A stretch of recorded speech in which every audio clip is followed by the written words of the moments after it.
Bonjour, nous sommes le jeudi 1er août 2024 et nous allons voir ensemble ce qui change en ce début de mois. Allocation de rentrée, livret d'épargne populaire, passe-rail, tout ce qui change au 1er août. Et ce qui ne change pas, c'est le prix de l'électricité, puisque normalement il devait y avoir une hausse de 1% et finalement il n'y en aura pas. Bon, il y a déjà eu une hausse de quasi 10% en février. N'oubliez pas de vous abonner pour plus de news nationales, européennes et internationales sur ce monde merveilleux dans lequel nous vivons. À partir du 1er août, les tarifs de l'électricité resteront stables, tandis que l'allocation de rentrée scolaire sera bientôt versée. Par ailleurs, le taux du livret d'épargne populaire baissera.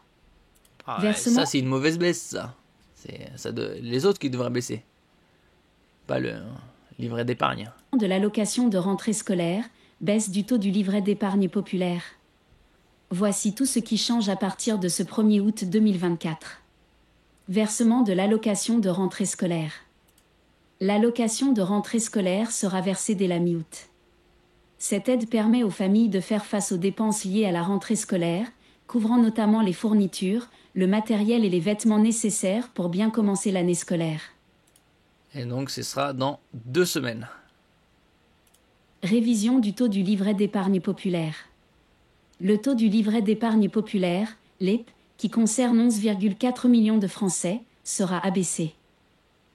Donc un Français sur 6. À partir du 1er août, ce taux passe de 5% à 4%. Cette modification intervient dans un contexte de révision des conditions de rémunération de ce produit d'épargne réservé aux ménages aux revenus modestes.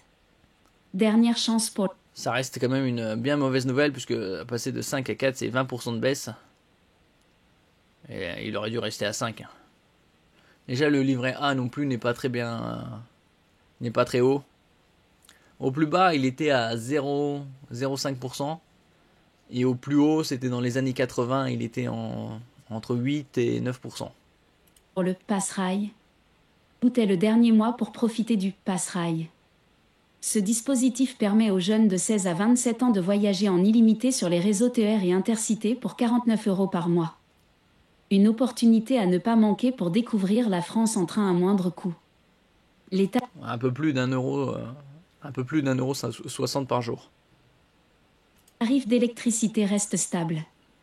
Contrairement à ce qui était attendu, les tarifs de l'électricité devraient rester stables en août.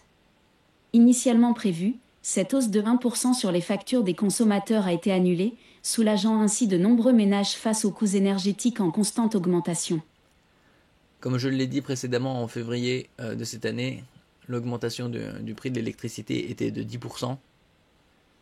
Et Bruno Le Maire avait annoncé qu'en février 2025, il y aurait une baisse entre 10 et 15%. Voilà. On verra ça dans 7 mois. S'il y aura vraiment effectivement une baisse.